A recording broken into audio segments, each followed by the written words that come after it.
ముఖ్యంగా దేవుడు మనకిచ్చినటువంటి విజయాన్ని బట్టి దేవునికి స్తోత్రాలు.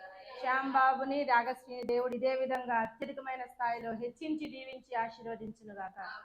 అంత గొప్ప మన ప్రార్థనను దేవుడు ఆలకించి ఉన్నాడు, గొప్ప విజయాన్ని దయచేసి ఉన్నాడు. అందుని బట్టి దేవునికి వందనాలు. అయితే ఈరోజు మనం ఒక వ్యక్తి గురించి చదువుకుంటున్నాం. ఒక ఈమె కానానీయురాలు, బహు అందగత్తె. ఎరికో గోడ దగ్గర, ఎరికో పట్టణంలో ఒక ఎత్తైన ప్రదేశంలో నివసిస్తా ఉంది. రాహాబు.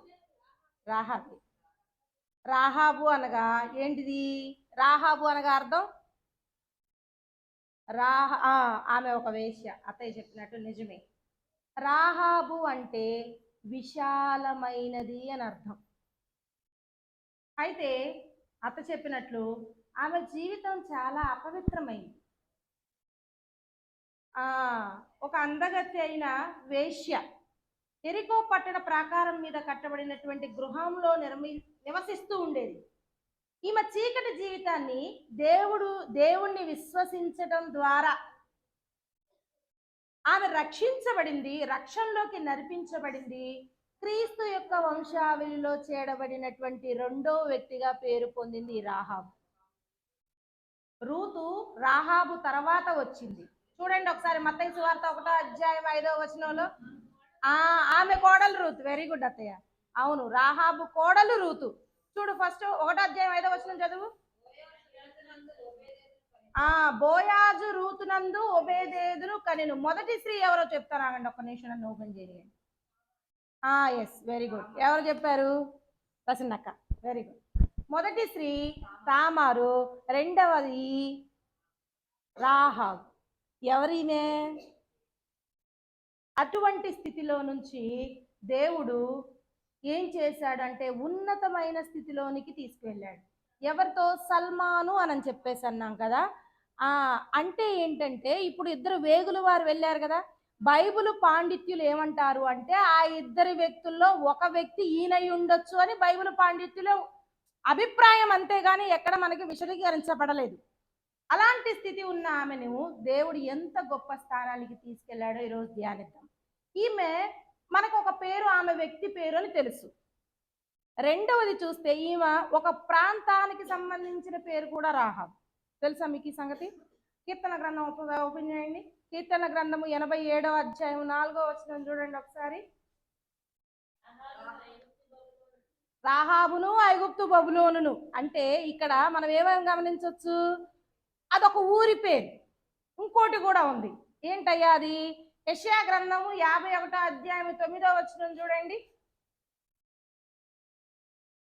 9. తుత్తునిలుగా నరికి వేశాడు. ఆ కాలంలో తుత్తునిలుగా చేసింది ఎవరిని? దేవతా విగ్రహాలని ఆయన చేర్చాడు. అంటే ఒక దేవత పేరుగా చూడొచ్చు, ఒక ప్రాంతం పేరుగా చూడవచ్చు, ఒక మనిషి పేరుగా కూడా చూడవచ్చు. ఈ రాహాబు అంటే బైబిల్లో చదువుకుంటా ఉన్నాం కదా. పోయినసారి ఇద్దరిని చూపించాను. ఎవరిని చూపించాను?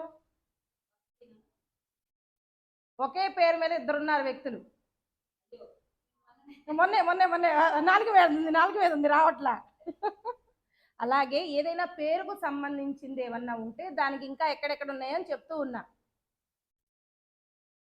ఎవరిని? మిరియాం.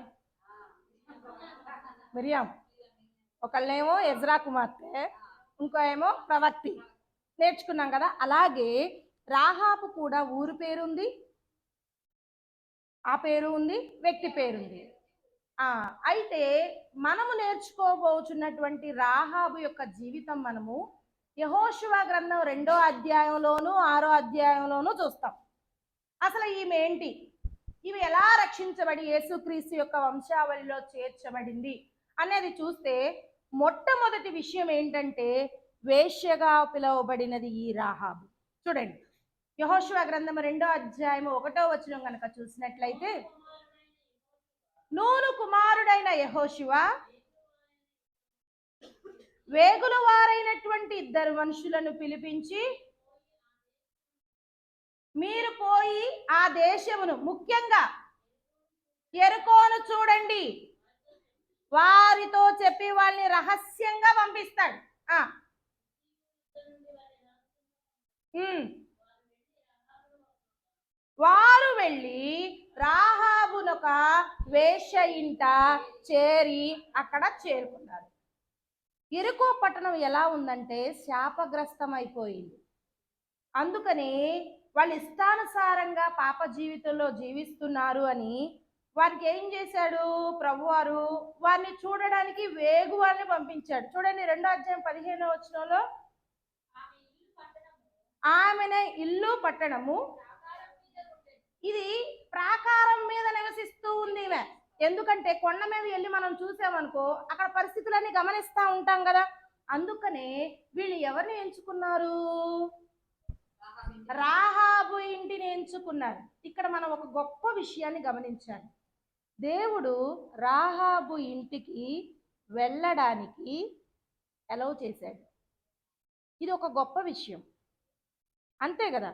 రాహాబ్ దేవుడు వద్దు అంటే ఆగిపోవాల్సిందే వాళ్ళు, కానీ ఆయన వద్దు అని చెప్పలా, అలౌ చేశాడు. ఎందుకని అలౌ చేశాడు? ఎన్నుకోవాలనుకున్నాడు, మనస్సు నెరిగాడు దేవుడు. ఇంకా యాక్చువల్గా దేవుడు తలపెట్టిన పనిని ఎవ్వరి ద్వారా అయినా, ఎటువంటి ద్వారా అయినా, ఎటువంటి స్థితిలో ఉన్న వారినైనా సరే ఎన్నుకొని తన పనిని చేయించగలిగిన సమర్థుడైనటువంటి దేవుడు మన దేవుడు. ఆమెలో చెడు గుణం ఉందని మనం చూస్తూ ఉన్నాం. మనము ఇంకా చెప్పాలి అంటే మనం కూడా అనే ఉంటాం, మన పరిస్థితి అదే పరిస్థితిలో ఉంటే. అతనిలో ఎటువంటి చెడు గుణం ఉన్నా ఏదైనా మంచి ఏమన్నా కనపడిద్దేమో, ఆ ఒక్క మంచిని పట్టుకొని వాణ్ణి రక్షిద్దాము, వాణ్ణి దీవిద్దాము, వాణ్ణి ఆశీర్వదిద్దాము అనే ఆశ కలిగినటువంటి దేవుడు మన దేవుడు. చెడులో కూడా ఏదైనా చిన్న మంచి దొరుకునేమో అనే ఉద్దేశంతో వేశ్య అయినప్పటికీ ఆమెలో ఏదో మంచి గుణం దేవుడు చూస్తున్నాడు. అందును బట్టి ఆమెను రాహాబు ఇంటికి వేగుల వారు వెళ్ళడానికి ఆయన సమ్మతించినట్లుగా చూస్తా ఉన్నాం. చూడండి ఒకసారి 2 అధ్యాయం 9వ వచనం చదవండి. ఆమె అందం చేత ఎంతో మందిని సర్వనాశనం చేసి ఉండొచ్చు, అవునా కాదా? కానీ రాహాబు దేవుడి గురించి విన్నది, దేవుడి గురించి విన్నది. వేశ్య జీవితాన్ని, వేశ్య కుటుంబానికి వెళ్ళి ఎలాంటి వారు వెళ్తారో సామెతల గ్రంథంలో చెప్పి ఉన్నాడు జ్ఞాని అయినటువంటి సొలొమోను. అదొక ఉచ్చు లాంటిది, లోతైన గొయ్య లాంటిది. అలాంటి ఇంటిలోకి దేవుడు వేగుల వారికి ఎలా చేస్తున్నాడు? ఎందుకనంటే ఆ సర్వనాశనం చేసినటువంటి కుటుంబం కలిగినటువంటి రాహాబు జీవితం నుంచి దేవుడు ఒక ప్రత్యేకతను ఎంచుకున్నాడు. 2వ స్త్రీగా, వంశావళిలో చేర్చిన 2వ స్త్రీగా దేవుడు నిలబెట్టుకున్నాడు. కారణం ఏమిటంటే ఆమె దేవుని గురించి విన్నదాని హృదయం ఏమైందో తెలుసా? చూడండి ఒకసారి 2 అధ్యాయం 9వ వచనం చదవమ్మా. నా వేగుల వారితో ఈమె చెప్తూ ఉంది. ఏమని చెప్తుంది? దేవుడు ఈ దేశాన్ని మీకు ఇస్తున్నాడు, మీరు ఇలా వచ్చారు అంటే ఆ విషయాన్ని బట్టి మాకు భయం వస్తుంది. మీ భయము వలన ఈ దేశానికే భయం పుట్టింది. ఎందుకు? మీరు ఎవరికి భయపడే వాళ్ళు కారు. మీరు ఎవరికి భయపడతారు? సర్వశక్తి అయిన దేవునికి మాత్రమే భయపడేవాళ్ళు. మీరు ఇక్కడికి వచ్చారంటే మాకు భయం వస్తుంది. మీరు ఆ భయం కలిగిన దేవుడిని నమ్ముకొని మీరు వచ్చారు అంటే మాకేదో కీడుంది. కాబట్టి చదువమ్మా.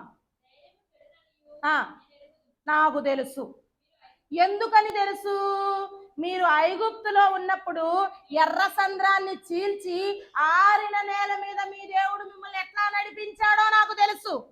యుద్ధం చేసినప్పుడు 11వ వచనంలో చూడండి, మీరు ఎలా యుద్ధము చేసి పైన ఉంటుంది, 11వ వచనం పైన ఉంటుంది, మీరు ఎలా యుద్ధము చేసి నిర్మూలము చేసిద్రో ఆ సంగతి నాకు తెలుసు, నేను విన్నాను. అంటే భయం వస్తా ఉంది ఆమెకి, అందుకనే చేర్చుకుంది. భయపడి చేర్చుకుంది. ఇంకా ఏమంటుందో తెలుసా? ఆ విషయాలు 11 చదువు నాన్న. ఆ విషయాలని, మీరు ఏ విధంగా అయితే ఎర్ర సంద్రాన్ని చీల్చి నీ ప్రజలను నడిపించావో, యుద్ధము చేసి నిర్మూలన చేశావో, ఆ సంగతులను నేను విన్నప్పుడు నా గుండెలు ఏమైపోయాయి, కరిగిపోయినవి అంటుంది. ఇంకా ఏమంటుందో తెలుసా, ఈ దేవుడు ఆకాశము కింద భూమికిని దేవుడు, ఆ మీ ఎదుట ఎట్టి మనుష్యులకైనను ధైర్యం ఏమాత్రం ఉండదు, అలాంటి సేవకుని బిడ్డలు మీరు అని చెప్పేసి అంటా ఉంది. అంటే ఎంత ధైర్యమో చూడండి ఆమెకి. దేవుని బిడ్డల గురించి, దేవుని గురించి, ఆయన చేయు పనుల గురించి ఎవరైనా వచ్చి ఆమెకు చూపించారా?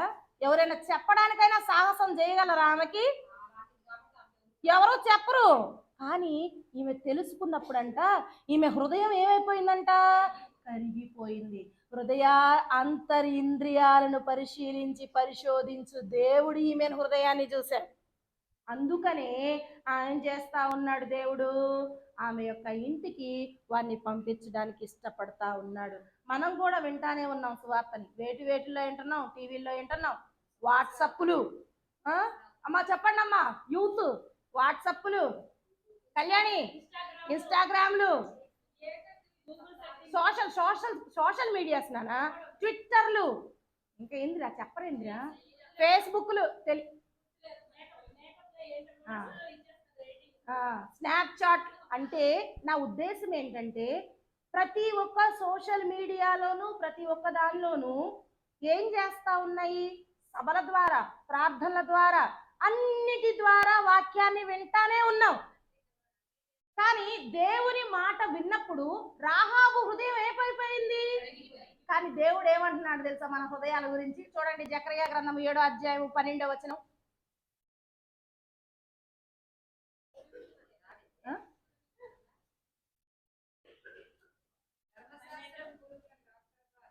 ధర్మశాస్త్ర పూర్వీకుల ప్రవక్తల ద్వారా సైన్యములకు అధిపతియగు యెహోవా తన ఆత్మ ప్రేరణ చేత తెలియచేసినటువంటి మాటలను వినకుండునట్లు హృదయములను పురివిందము వలె కఠినపరుచుకుంటున్నారు అని అంటున్నాడు దేవుడు. ఎలా? అలాంటి వారి మీదకి దేవుడు ఏం చేస్తానంటున్నాడు, మహా ఉగ్రతను చేస్తాను అని అంటున్నాడు. కానీ ఆ స్థితిలో లేదు రాహాబు. మనం ఎన్ని వార్తలు విన్నా, ఎన్ని వాక్యాలు విన్నా, గొంతు చించుకొని చెప్పినా, దేవుని మాటలను గట్టిగా అనినా, మనం ఎట్లా ఉన్నాయంట, మన హృదయాలు కురివిందము వలె కఠినముగా ఉన్నాయన్నాడు. ఇలాగే ఒకతను కురివిందం వలె కఠినం చేసుకున్నాడు. ఎవరు అతను? తొలి సంతతిని పోగొట్టుకున్నాడు ఫరో. ఏ మాట చేసినా దేవుడు అతను కఠినపరచును అన్నాడు. హృదయము దేవుని మాట వినినప్పుడు హృదయం ఏ విధంగా ఉండాలి అంటే కరిగిపోవాలి. ఆ విధంగా రాహాబు యొక్క హృదయము కరిగిపోయింది. దానిని దేవుడు చూశాడు. కాబట్టి ఎరికోకి రావలసినటువంటి మహాక్రోధమును ఆ కుటుంబం మీద దేవుడు తీసుకురాలి. ఫలితంగా ఆమె ఏం చేసింది, గుండె కరిగిపోయింది. కాబట్టి లోకములో బ్రతుకు వాటన్నిటి కంటేను నా గతి దరిద్రం అనుకుంది, నా బతుకు ఇంతేనేమో అనుకుంది. ఇంకా ఒక మాట అక్కడ ఉంటుందిలే, కానీ అది వాడడం మనకి బాగుండదు కాబట్టి నేను అనట్లేదు. కానీ అంతటి స్థితిలో ఉన్న తను దేవుని మాట విని కరిగిపోవటం వల్ల తనకి తన కుటుంబానికి రక్షణ తెచ్చుకున్నట్లుగా మనం చూస్తా ఉన్నాం. అవును, కుటుంబానికి కూడా. అందుకనే కదా దేవుడు అంటూ ఉంటాడు, మత్తయి సువార్త 21వ అధ్యాయం 31, 32 వచనాలు చూడండి ఒకసారి.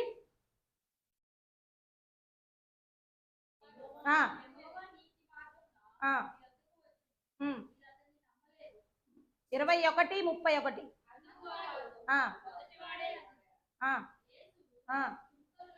సుంకరులను, వేశ్యలను మీకంటే ముందుగా పరలోక రాజ్యానికి చేరతారు నిశ్చయముగా చెప్తున్నాడు. ఎందుకని? 32వ వచనం చదవమ్మా.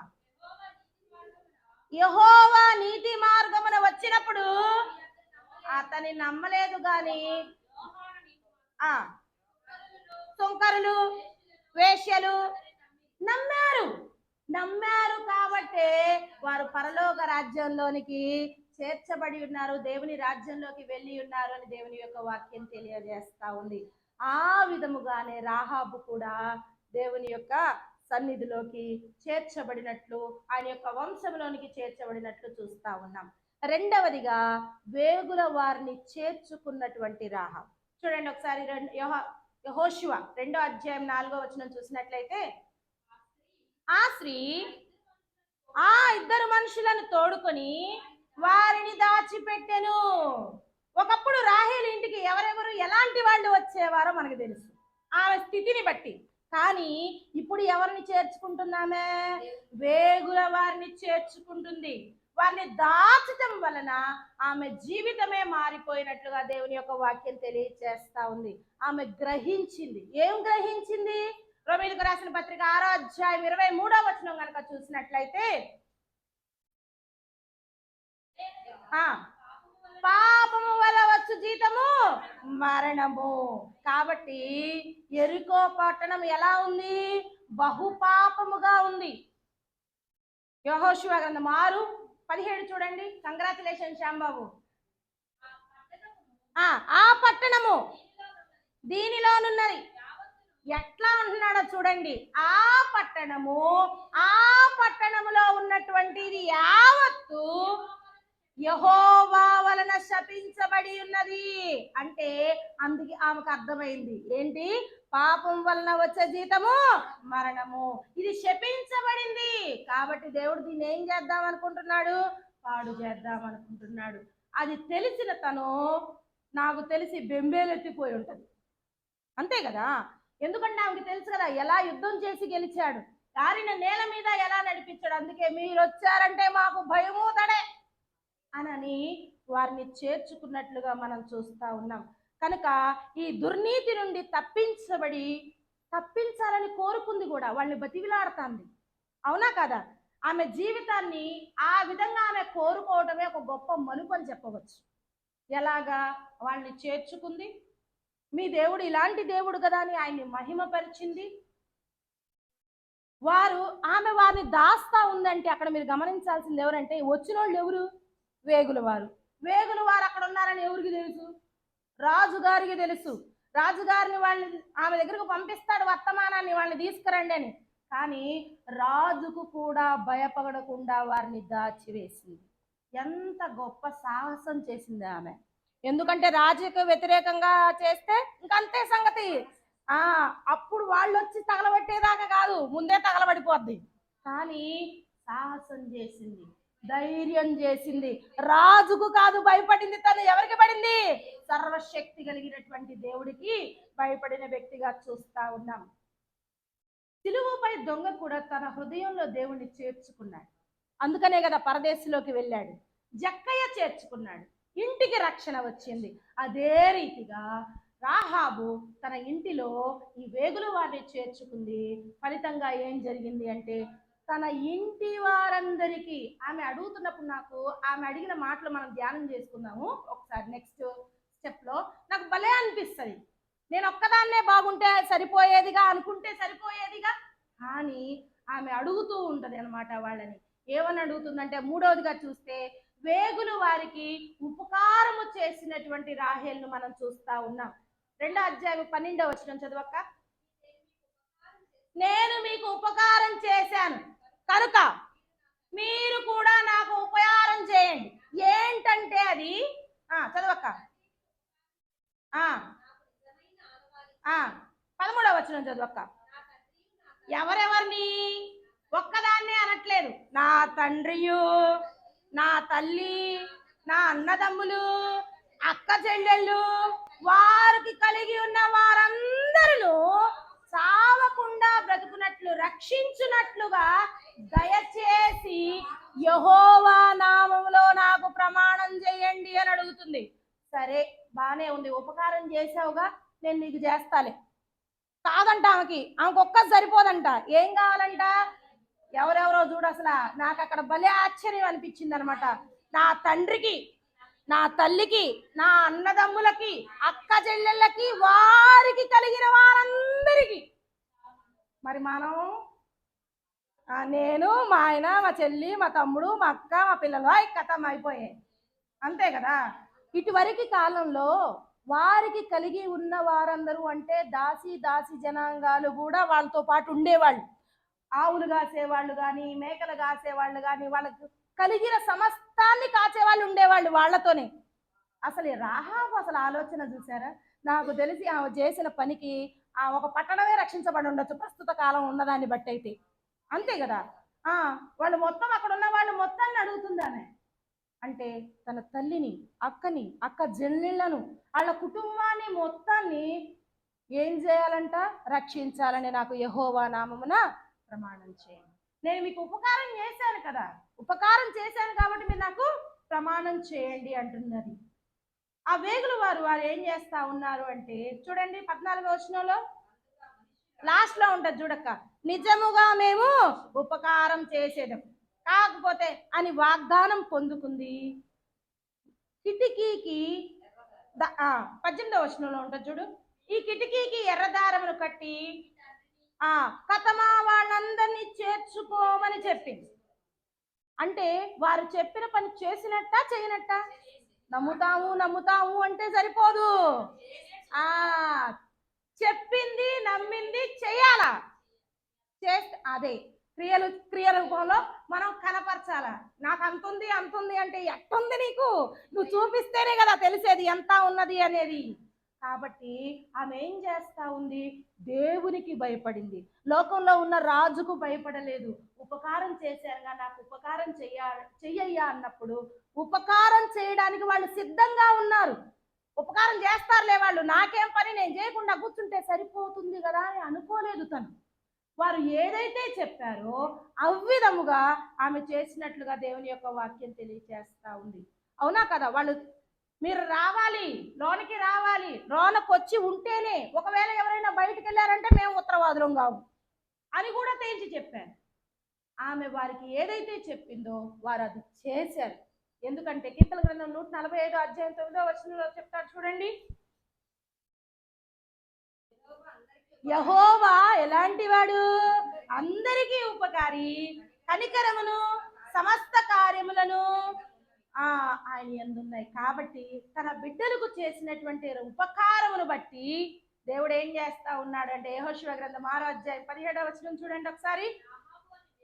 రాహాబు అను వేశ్య మనము పంపిన దూతలను దాచిపెట్టెను గనుక ఆమె ఇంటి వారందరూ మాత్రమే బతుకుతారు అని వాగ్దానం పొందింది. ఉపకారము చేయడం వల్ల దేవుడు ఎంత గొప్ప మేలు నా కుటుంబానికి దయచేశాడో చూడండి. 4వదిగా చూసినట్లయితే విశ్వసించి తన కుటుంబాన్ని రక్షించుకున్నటువంటి రాహాబును మనం చూస్తా ఉన్నాం. హెబ్రీలకు రాసిన పత్రిక 11వ అధ్యాయం 31వ వచనం చూడండి. విశ్వాసమును బట్టి రాహాబను వేశ్య వేగుల వారిని సమాధానముగా చేర్చుకొనినందున అవిధేయుతులతో పాటు నశించకుండా ఉండిపోయింది. అవిధేయుతులు ఏమైపోయారు? నశించిపోయారు. కానీ విశ్వాసమును బట్టి ఆమె చేర్చుకుంది కాబట్టి ఏం చేయబడింది? రక్షించబడింది. అటువంటి ధన్యతను దేవుడు మనందరికీ దయచేయును గాక. కాబట్టి రాహాబు విశ్వాసము చాలా గొప్పది, అవునా కాదా? దేవుని మాట వినటం వలన మాత్రమే వేగుల వారిని చేర్చుకుందామే. ఆమె ప్రత్యక్షంగా చూడలా, ప్రత్యక్షంగా అనుభవించలా. మరి మనం ప్రత్యక్షంగా అనుభవిస్తూ చూస్తూ కూడా మనం ఏం చేస్తున్నాము కదా? అంతే కదా. ఆమె ఒక మాట మాత్రమే ఉంది, వాళ్ళు చెప్పిన పని చేసింది. వాళ్ళు అంటారు కదా 2వ అధ్యాయం 14వ వచనంలో, నీవు ఈ సంగతిని వెల్లడి చేయని ఎడల మీరు చావకుండున్నట్లు నా ప్రాణంని, నీ ప్రాణానికి బదులు నా ప్రాణాన్ని ఇస్తానంటున్నాడు. చెప్పింది చెయ్యాలా, చెప్పింది చేస్తే ప్రాణానికి బదులు ప్రాణాన్ని ఇస్తాడు ఆయన. ఆయన ప్రాణాన్ని మనకు అందుకే కదా ఇచ్చింది. మనం ఆయన మాటలు విని ఆయన చెప్పినట్టు నడిస్తే మనకు ఆయన ప్రాణాన్ని ఇస్తాడు.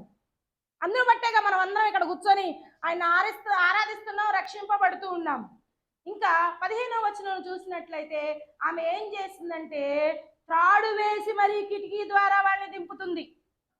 ఇంకా ఏం చెప్తుందో తెలుసా? మీరు ఎవరైనా ఎదురొస్తారేమో, మీరు 3 దినాలు అక్కడ దాక్కొని వెళ్ళండి అని సలహా ఇచ్చి మరీ పంపిస్తుంది, కేవలం విన్నదాన్ని బట్టి. అందుకని చెప్తాడు రోమిలకు రాసిన పత్రిక 10వ అధ్యాయం 17వ వచనంలో, అపోస్తుడైనటువంటి పౌలు అంటాడు ఏమని, వినుట వలన విశ్వాసము కలుగును. ఆ విశ్వాసము దేన్ని బట్టి వస్తుంది? అందుకనే ఆ విశ్వాసము ఎరిగినది కాబట్టే, విన్నది కాబట్టే వేగులు వారిని నమ్మి విశ్వసించి క్రియలలో చూపించి రక్షించబడిందిగా తన కుటుంబాన్ని చూస్తా ఉన్నాం. 10వ అధ్యాయం 10వ వచనం చూడండి ఒకసారి. ఏం చేయాలి నీతి కలగాలంటే? హృదయంలో విశ్వసించాలి, రక్షణ కలుగునట్లు నోటితో ఒప్పుకోవాలి. ఎన్ని వింటున్నా హృదయమందు విశ్వాసం లేనిదే ఏమీ ప్రయోజనం లేదు. ఏమంటున్నాడు తెలుసా పైపెచ్చి వాళ్ళని తండ్రి? మార్కు సువార్త 9వ అధ్యాయం 19వ వచనం చేసి చూసినట్లయితే, విశ్వాసము లేని మూర్ఖ, చూడండి, విశ్వాసము లేని తరము వారలారా, నేను ఎంతకాలం ఉంటాను, నేను ఎంతకాలం మిమ్మల్ని సహిస్తాను, క్రియలు కలిగిన విశ్వాసం కలిగి ఉండండి అంటున్నాడు. రాహాబు తన జీవితంలో క్రియలు కలిగిన విశ్వాసాన్ని చూపించింది, విశ్వాసం ఉంచింది, మాట విన్నది. కాబట్టి కుటుంబానితో సహా రక్షించబడినట్లుగా చూస్తా ఉన్నాం. చివరిగా చూసినట్లయితే నీతిమంతురాలుగా పేరొంది క్రీస్తు వంశావళిలో చేర్చబడినట్లుగా చూస్తాం. యెహోషువ గ్రంథం 6వ అధ్యాయం 23వ వచనం చూసినట్లయితే, వేగుల వారైనటువంటి ఆ మనుష్యులు పోయి రాహాబును, ఆమె తండ్రిని, ఆమె తల్లిని, ఆమె సహోదరులను, ఆమెకు కలిగిన వారందరినీ వెలుపలికి తోడుకొని వచ్చాను. పాత జీవితానికి స్వస్తి పలికింది. నీతిమంతులుగా పిలువబడుచు తన క్రియల వలన దేవుని మహిమం తెచ్చింది. కాబట్టి దేవుడు ఏం చేస్తా ఉన్నాడు అంటే, ఆమెను రక్షించినట్లుగా దేవుని యొక్క వాక్యం తెలియజేస్తా ఉంది. దేవుడు ఒక మనిషిని రక్షించిన తర్వాత దేవుడు వాడిని ఏం చేశాడు? మంచివాడని డిక్లేర్ చేసి పంపించాడు. అవునా కాదా? చూడండి అపోస్తుల కార్యం 13వ అధ్యాయం 22వ వచనంలో,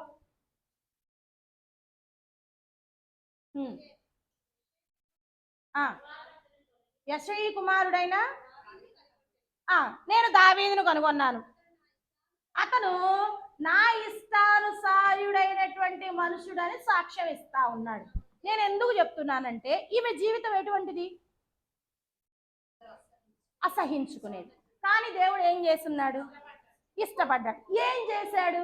మార్చాడు, కాపాడాడు, పరిశుద్ధపరిచాడు, గొప్ప ధన్యతనిచ్చాడు. దావీదుని ఏం చేశాడు? దేవుడు మార్చుకున్నాడు. దేవుడు నాకు ఇష్టానుసారుడైన కుమారుడు అన్నాడు. కానీ అప్పుడప్పుడు అతను చేసిన పాపాన్ని కానీ, అతను చెందినటువంటి గత జీవితాన్ని కానీ ఎత్తిపెట్టి, నువ్వు అది చేసావుగా అని మాటలంటే, బాధ పెడితే, దేవుడు చెప్తున్నాడు ఏమని? నాకు ఇష్టానుసారుడైనటువంటి కుమారుడు అని. మనం ఇప్పుడు ఈ మధ్యకాలంలో వింటున్నాం, బాగా వింటున్నాం, ఒరే వీడు తాగుబోతురా, తిరిగిండ్రా, వీడు అబ్బో బైబిల్ పట్టుకొని పోతున్నాడు రా. వింటున్నామా లేదా? మనం కూడా మనకు తెలియకుండా మనం అన్నామేమో. వాడు కనిపించేలాగా చేస్తున్నాడు, మనం కనపరచకుండా ఎన్ని చేస్తున్నాము. అందుకే దేవుడు మనిషిని పై రూపాన్ని లక్ష్య పెట్టేవాడు కాదు, హృదయాంతర ఇంద్రియాలను తెలిసేవాడు. కాబట్టి ఈమె హృదయంలో, రాహాబు హృదయంలో ఒక కలవరం వచ్చింది, కరిగిపోయింది ఆయన మాట విన్నప్పుడు. మనమేమో కురివిందం వలే ఉన్నాం, కానీ దేవుడు ఏం చూశాడు? హృదయాన్ని చూశాడు, చేర్చుకునే మనస్సును చూశాడు. మనం అలా అంటూ ఉంటే ఎదుటి వాళ్ళు మళ్ళీ వెనక్కి వెళ్ళిపోయే స్థితికి వెళ్ళిపోతారేమో. ఎందుకని చూపించకూడదు? మత్తయి సువార్త 9వ అధ్యాయం 13వ వచనం చూడండి. ఆయన అంటాడు కదా, నేను నీతిమంతులను పిలవరాలేదు. ఎవరిని పిలవడానికి వచ్చాడంట? పాపులనే పిలవడానికి వచ్చాడంట. మరి వీళ్ళు ఎత్తిపట్టి చూపిస్తున్నారు కదా, వీళ్ళందరూ నీతిమంతులైనా? దేవుడు ఏమంటున్నాడు తెలుసా? రోమీయులకు రాసిన పత్రిక 3వ అధ్యాయం 10వ వచనంలో, నీతిమంతుడు లేడు, ఒక్కడునూ లేడు. మరి ఎలా ఉన్నారయ్యా? 12వ వచనంలో, త్రోవ తప్పి ఏకముగా పనికి మాలిన వారయ్యారు. అస్సలు లేదు, పైపెచ్చు. కాబట్టి దేవుడు ఏమంటున్నాడు అంటే, 3వ అధ్యాయం 24వ వచనం చూడక్క. కాబట్టి నమ్మువారు ఆయన కృప చేతనే క్రీస్తు యేసునందలి విమోచన ద్వారా ఉచితముగా నీతిమంతులుగా తీర్చబడ్డారు. అయితే వారి పరిశుద్ధులు చేయడం దేవుడికి ఇష్టమైంది. వాళ్ళని ఏదైతే చూపించడానికి నువ్వెవరో నేనెవరు. ఒకవేళ ఎవరైనా వారి మనసును మార్చుకొని మన సంఘంలో చేర్చబడడానికి వస్తే చేర్చుకోవాలి కానీ పొల్లలేవు. ఎందుకంటే దేవునికి ఇష్టమైంది వాళ్ళని చేర్చుకోవటం. రాహాబు వేశ్యని దేవుడు రక్షించుకున్నాడు, వంశావళిలో 2వ స్థానాన్ని ఇచ్చాడు. దేవుడు అంతగా ఆమెను హెచ్చించినప్పుడు ఎవరైనా వస్తున్నప్పుడు వాళ్ళని చులకన చేసి చూటిపోటు మాటలంటే ఏమంటున్నాడు తెలుసా? దేవుడు ఏమైతుంది అంటున్నాడు తెలుసా? ఆయనకి ఇష్టమైంది ఆయన మార్చుకున్నాడు. కీర్తనల గ్రంథం 34వ అధ్యాయం 21వ వచనం చూడండి.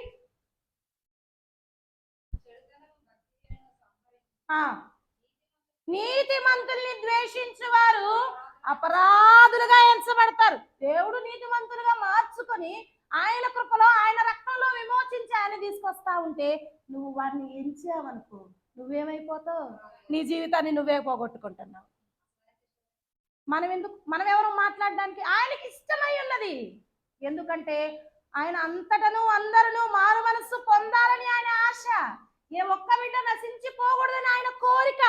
ఆయన కోరికని ఆశను మనం తీర్చే వాళ్ళలా ఉన్నామా, కోట్లేసి బయటికి పంపించే వాళ్ళలాగా ఉన్నామా? కానీ ఏం చేశారో తెలుసా వీళ్ళు? చూడండి ఒకసారి యెహోషువ గ్రంథం 6వ అధ్యాయం 25వ వచనం చూడండి. రాహాబను వేశ్య వేగు చూచుటకు యెహోషువ పంపిన దూతలను దాచిపెట్టి ఉంది కనుక అతడు ఆమెను, ఆమె ఇంటి వారందరినీ, ఆమెకు కలిగిన వారందరినీ బ్రతుకనిచ్చాడు. ఆమె నేటి వరకు ఎవరి మధ్య నివసిస్తా ఉంది? ఇశ్రాయేలీయుల మధ్య నివసిస్తా ఉంది. ఇటువరకు ఆమె గృహం ఎక్కడ ఉంది? పైన ఉంది. ఎందుకు? తన జీవితాన్ని చూపిస్తా ఉంది, తన స్థితిని చూపిస్తా ఉంది, తన విడవబడిన స్థితిని చూపిస్తా ఉంది. కానీ ఎప్పుడైతే రాహాబును దేవుడు నీతిమంతుడిగా మార్చి తన కుటుంబానిగా మార్చుకొని తన కుటుంబంలో చేర్చుకున్నారో ఇశ్రాయేలీయుల మధ్య నివసిస్తుంది అని దేవుని యొక్క వాక్యం తెలియజేస్తా ఉంది. అటువంటి గొప్ప ధన్యతను దేవుడు ఇస్తా ఉన్నాడు. మరి మనం ఎంతమందిని చేర్చుకుంటున్నాం? ఎంతమందిని పంపిస్తున్నాం? ఎంతమంది రావాలి? మన సంఘం ఎంత అభివృద్ధి చెందాలి? కానీ మనం ఏమన్నా మనకి తెలియక చేస్తున్నామేమో, మనం తెలిసి చేస్తున్నాం అని అట్లా. అందుకనే కదా రాత్రి నాన్న వాక్యం చెప్పేటప్పుడు అంటాడు, అయ్యా అవిశ్వాసము అల్ప విశ్వాసము నాలో అపనమ్మకము కలుగకుండా నాకు నువ్వు సహాయం చేయయ్యా అని ప్రార్థన చేస్తా ఉన్నాడు. మనకి తెలియకుండానే మనం ఏమన్నా చేస్తా ఉన్నామేమో. అయ్యా నేను ఎన్నో చేద్దాం అనుకుంటున్నానయ్యా కానీ చేయలేకపోయిన స్థితిలో ఉన్నానయ్యా అని భక్తుడు ప్రార్థనలు చేస్తూ ఉంటారు. మనం కూడా మనకి తెలియకుండా చేస్తున్నామేమో. రాహాబు జీవితాన్ని మనం ముందుంచుతున్నాడు. మనం కూడా ఆ విధంగా సంఘాన్ని చేర్చుకోవాలి. సంఘ కూటంలో ఉన్నవారు మనందరం ఏం చేయాలి? వారి కొరకు వేగిరపడి ప్రార్థన చేయాలి. అటువంటి స్థితిని దేవుడు మనకి దయచేయాలి. ఆ విధంగా చేస్తే ఏం చేస్తానన్నాడు దేవుడు? కీర్తనల గ్రంథం 29వ అధ్యాయం 16వ వచనం కనుక చూసినట్లయితే, నీ నామమును బట్టి వారు దినమెల్లా హర్షిస్తారు, సంతోషిస్తారు. ఆయన వారిని ఏం చేస్తాడు అంటే హెచ్చిస్తాడు. మనం హెచ్చించబడాలి అంటే మనం చేర్చుకునే వారమై ఉండాలి. మన సంఘంలో చేర్చుకునే వారమై ఉండాలి. మనలో చేర్చుకునే వారమై ఉండాలి. అటువంటి ధన్యత దేవుడు మనకు అనుగ్రహించాలి అంటే మనం ప్రార్థించాలి, ప్రేమ చూపించాలి. నాన్న ప్రేమిస్తాడు. నేను అడిగేదాన్ని ఇటువరకు, ఏందయ్య పద్దాగల ప్రేమ ప్రేమ అంటావు, ఒకసారి కూడా అడగండి కావాలంటే. నాన్న ఒక్కడే ఉన్నప్పుడు ఎన్నిసార్లు వాదించాను. నాకు తెలిసింది ఒకటే జీవనే, నాకు ప్రేమించడమే, నా బిడ్డల్ని ప్రేమించడమేనా. నేను ఖండిస్తా బాగా. నాన్న చెప్పిన మాటలు విని స్కూల్లో పిల్లలు కొట్టడం మానేశారు. దాదాపు 12 ఇయర్స్ 18 ఇయర్స్ ఎక్స్పీరియన్స్లో 10 to 12 ఇయర్స్ నుంచి నేను పిల్లల్ని కొట్టను. ఎంతమంది దగ్గరకు వస్తారు అంటే మేడం మేడం అనుకుంటా. నేను అప్పుడు అనుకున్నాను, ఓహో ఇదా సంగతి, డాడీ అప్లై చేసింది ఇదే అని అనుకునేదాన్ని. ఆ డూడును మనకు వద్దులే. మనకు కావాల్సిన డూడు యేసయ్య. ప్రేమించాలి, మనం చేర్చుకోవాలి. ఎవరిని బట్టి చేర్చుకోవాలి? దేవుని బట్టి చేర్చుకోవాలి. నువ్వు హెచ్చించబడాలి అంటే చేర్చుకోవాలి. మనం హెచ్చించబడాలి అంటే మనలో ఉన్న వాటిని తీసి పక్కనిస్తే సరిపోయే. అందుకని దేవుడు అంటాడు కదా, నీవు ప్రార్థన చేయనప్పుడల్లా నీ శత్రువు గురించి ప్రార్థన చేయి. ఎందుకని? ఆశీర్వాదాలు కావాలిగా, నా బిడ్డలకి దీవెనలు కావాలి కదా. అందుకనే రాహాబు జీవితాన్ని మన ముందుంచుతున్నాడు. ఆమె స్థితి ఏంటిది? ఆమెను వేశ్యని దేవుడు నీతిమంతుడిగా మార్చాడు. అంతకంటే ఘోరమైన వాళ్ళు ఉన్నారా మన దగ్గరికి వచ్చేవాళ్ళు? మనం చేర్చుకోగలగాలి. ఎంత ఘోర పాపినైనా ఆశీర్వదించగలగాలి. ఎంతగా హెచ్చించబడిందో చూడండి రాహాబు. అందరి చేత ద్వేషించబడింది, నిరాకరించబడింది, వేశ్యగా జీవించినప్పటికీ రక్షించబడి రక్షకుని వంశావళిలో చేర్చబడి మంచి విశ్వాసిగా నీతి మంత్రాలిగా చరిత్రకెక్కి క్రీస్తు వంశావళిలో చేర్చబడిన ధన్యురాలైంది. అటువంటి ధన్యత మనం కావాలి అంటే మనం ఏం చేయాలి? ఆయన చేతుల్లో హెచ్చించబడాలి. మనం చేర్చుకునే వారిగా ఉండాలనుకుంటున్నాడు. కాబట్టి ఈ మధ్యాహ్న కాల సమయంలో సంఘ ప్రార్థనలో ఉన్న మనము ఆ విధముగా, ఏ విధముగా యేసు ప్రభువు వారు మనల్ని క్షమించి ఆయన మనల్ని చేర్చుకున్న విధముగా మనము కూడా మన సంఘంలో వచ్చే వారిని చేర్చుకొని సంఘాభివృద్ధి చేస్తూ ఆయన కొరకు వేచి ఉండే బిడ్డలుగా మనల్ని బుద్ధి కలిగిన కన్నికల వలె మార్చాలని కోరుకుంటూ, అటువంటి ధన్యత మన సంఘానికి దేవుడు దయచేయాలని కోరుకుంటూ నా మాటలు ముగిస్తూ ఉన్నాను. దేవుడి వాటిని ఆశీర్వదించి దీవించును గాక.